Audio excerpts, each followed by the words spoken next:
উনি ওনার ব্যক্তিগত উনি নিজেকে কি মনে করেন উনি নিজেই জানবেন, সেই বিষয়ে আমি কোনো কমেন্ট করতে যাব না। মন্ত্রী না রাজা, উনি নিজে ওনার পরিচয় দিয়েছেন। তো ওনার বক্তব্য এখন কি কারণে উনি দিচ্ছেন এবং কি ফ্রাস্ট্রেশনে আসেন উনি নিজেই জানবেন। যদি ওনার কোনো সমস্যা থাকে অবশ্যই উনি আমাদের মাননীয় মুখ্যমন্ত্রীর সময় কথা বলবেন, আমাদের কেন্দ্র নেতৃত্বরা আছেন ওনাদের সময় কথা বলবেন, আমাদের প্রদেশ সভাপতি আছেন ওনাদের সময় কথা বলবেন। সমস্যা থাকলে অবশ্যই সমাধানও থাকবে এখানে, কিন্তু এইভাবে মানে অসাংবিধানিক শব্দ প্রয়োগ করে নিজেদের মধ্যে একটা বিভাজন সৃষ্টি করা, এটা আমরা কোনোভাবে মেনে নিতে পারি না। এটা ওনার ব্যক্তিগত বিষয়, উনি কি করবেন কি করবেন না এটাও ওনার ব্যক্তিগত বিষয়, সেটার মধ্যে আমার কোনো কমেন্ট থাকবে না বা আমার নিজস্ব কোনো এখানে কোশ্চেন থাকবে না, মতামত থাকবে না। ধন্যবাদ সবাইকে।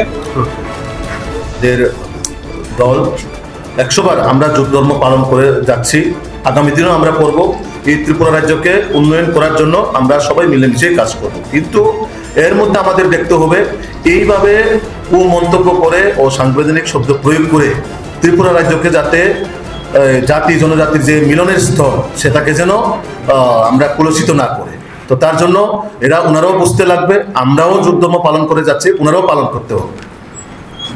আচ্ছা, আমার যেটা একটা প্রশ্ন, আমরা দেখতে পাচ্ছি যে বিগত রিয়াংদের যে ইতিহাস, উনাদের যে ইতিহাসকে উনি বলতে গিয়ে আমাদের তৎকালীন পার্বত্য ত্রিপুরা, যেটা বাংলাদেশে এখন বর্তমানে পার্বত্য চট্টগ্রাম হোক, আপনার কুমিল্লা হোক, ব্রাহ্মণবাড়িয়া হোক, পুরাটাই যারা আগে রাজন্য আমলে সেটা ত্রিপুরার ম্যাপ ছিল, সেটাকে উনি ইতিহাসটা ওই দিনে বলতে গিয়ে যেভাবে এই শব্দটাকে যারা খণ্ডন করে, যেভাবে মুখ্যমন্ত্রীকে কালিমালিপ্ত করার জন্য একটা রাজনৈতিক পলিসি বানিয়ে আমাদের মুখ্যমন্ত্রীকে বাংলাদেশি মুখ্যমন্ত্রী, বাঙালি মুখ্যমন্ত্রী এইসব কটাক্ষ শব্দ করে মুখ্যমন্ত্রীকে এবং পুরা ত্রিপুরা রাজ্যকে ওনারা অশান্ত এবং শান্তি শৃঙ্খলা পরিবেশকে নষ্ট করার জন্য যারাই এই কাজের সাথে জড়িত তাদেরকে আমরা প্রতিবাদ জানাই, তীব্র নিন্দা জানাই।